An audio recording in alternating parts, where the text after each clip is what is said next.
में आप चाह रहे हैं? अभी आपने देखा होगा वैसे पिछली 30 तारीख को हमारे जो पार्षद हैं देवेंद्र जी, ये अपनी समस्या को लेके जीएम जलकल के पास में आ गए ऑफिस में। जब इन्होंने अपनी समस्या रखी तो जीएम साहब ने इनके साथ में अभद्रता की, गंदी टिप्पणियां इनसे की, जाति सूचक शब्दों का प्रयोग किया। तो जब इन्होंने इस चीज़ की सूचना और पार्षदों को दी तो हमारे और पार्षद भाई वहाँ पे एकत्रित होके गए। जब पार्षद भाई एकत्रित हो गए, क्योंकि ये लोग जो है 30 से 40 की संख्या में थे, तो उनका ऑफिस जो है छोटा है, वहाँ पे 4 लोगों के बैठने की व्यवस्था है। तो इन्होंने कहा बगल वाले हॉल में बात करते हैं। तो जीएम साहब को बुला के और भी उनके साथ में कर्मचारी थे उनके, तो उन्होंने आके वहाँ पे उनसे वार्ता की और अपनी समस्या रखी। आपको पता है कि जीएम साहब जो है, आपने वो भी देखा भी होगा, एक फोटो जो है फेसबुक पर भी वायरल हुआ था, वो अपने एक चहेते यहाँ पर एक ठेकेदार को ठेका दिलवाने की यहाँ पर कोशिश कर रहे थे। जब पार्षदों ने उनका विरोध किया, उसमें नाकाम रहे, तो जभी से वो पार्षदों के विरुद्ध में कोई ना कोई षड्यंत्र रचाने के लिए तत्पर रहते हैं। और ये मैं आपको बता देना चाहता हूँ कि वो चाहे कितने भी षड्यंत्र रचाएं, क्योंकि पार्षद जो है वो जनता का चुना हुआ प्रतिनिधि है। कम से कम 20 से 25 हज़ार की जनता का वो प्रतिनिधित्व करता है।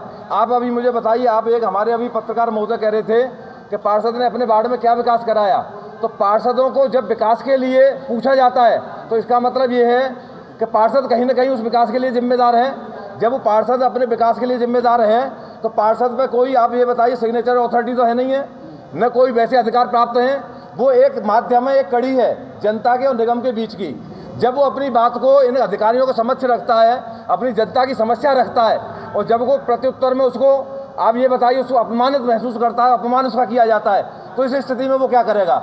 अगर ये नहीं मानते हैं और इनके खिलाफ FIR नहीं होती है तो आप ये विश्वास रखिएगा कि नगर निगम के ये GM नहीं और कहीं तक ये पहुंच जाए, इनके विरुद्ध FIR भी दर्ज होगी और पूरे के पूरे पार्षद अभी रोड पे उतरेंगे और जनता भी उनके साथ में उतरेगी। आप क्या मांग करेंगे इसमें? तो हम भी तो FIR की मांग कर रहे हैं भाई। FIR ये बता दो, हमने पुलिस बुलाई, झगड़ा हमारे लोगों से हुआ, हमारे ये बता, उससे पार्षद से बदतमीजी उन्होंने की, पुलिस भी हमारे पार्षदों के द्वारा वहाँ पर बुलाई गई, और पुलिस जब आई तो जब उन्होंने रफे दफे कर लिया, बीच में का कोई कार्रवाई नहीं हो।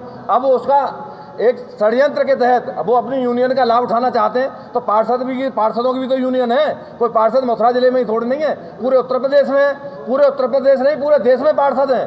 और अगर यही समस्या रही तो सारे पार्षद रोड पर उतर के धरना देंगे, प्रदर्शन करेंगे। सबसे पहले तो मैं पत्रकार बंधुओं को सभी को बहुत बहुत धन्यवाद दूंगा कि आप सच्चाई का साथ देते हो और सच्चाई का ही साथ दोगे।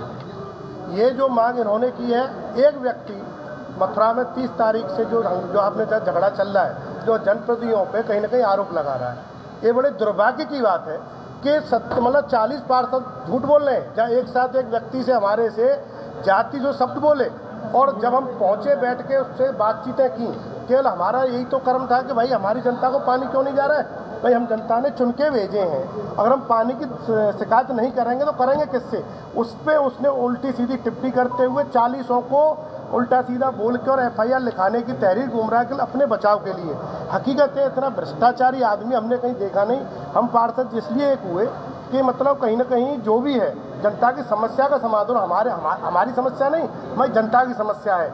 लेकिन इस GM ने अपने फायदे के लिए, एक चाहते ठेकेदार को फायदा पहुंचाने के लिए, और कहीं ना कहीं हमारी मथुरा की जनता बहुत भोली वाली है, 5 साल का टेंडर निकालना चाहता है और ये तो चला जाएगा 6 महीने में, और उसके बाद 4.5 साल पैसे निगम देती रहेगी उस ठेकेदार को, और हमारी जनता प्यासी डोलती रहेगी। अगर हम जनता का वो उठा रहे हैं कहीं ना कहीं, सब तो ये हम लोगों में कार्रवाई कर रहा है। और उसके अलावा हमारा देवेंद्र की तहरीर दी हुई, हमें 30 तारीख से 4 दिन हो गए, सबसे पहले तहरीर हम लोगों ने दी है, उस तहरीर को क्यों नहीं चलाया जा रहा है? तो हम ये आपसे भी निवेदन करते हैं, आप लोग हमारे साथ दें इसमें, क्यों कि आप हमारी ताकत हो, मथुरा के लिए लड़ रहे हो, सच्चाई के लिए लड़ रहे हैं। और अगर ये कार्रवाई नहीं होती है, मैं आपको आश्वासन नहीं विश्वास, क्योंकि हमारे पार्षद सब एक हैं, पार्टी की बात नहीं है, यह हम जनता ने चुन के भेजे, सच्चाई की बात है। हम लोग 70 के शर्तों में नहीं सुनी जाएगी, 70 के 70 इस्तीफा भी देंगे और रोड पे धरने के लिए भी उतरेंगे, ये आपसे हमारा वादा है। लेकिन ऐसे व्यक्ति को, हमें योगी जी की सरकार में बड़ा अच्छा भरोसा है, इस बात को वो जरूर सुनेंगे। इस व्यक्ति को तत्काल हर हालत में बर्खास्त करना चाहिए, इसका ट्रांसफर हल नहीं है, कहीं ये जाएगा तो फिर किसी को कहीं ना कहीं पीड़ा पहुंचाएगा। ऐसे व्यक्ति को बर्खास्त करना चाहिए, निलंबित हर हालत में होना चाहिए, और आप लोग इसमें सहयोग करें। इसलिए आपको भाई सभी को मेरे हाथ जोड़ के इस चीज़ के लिए बहुत बहुत नमस्कार। मथुरा में मोबाइल रिपेयरिंग की एकमात्र दुकान जसवंत टेलीकॉम।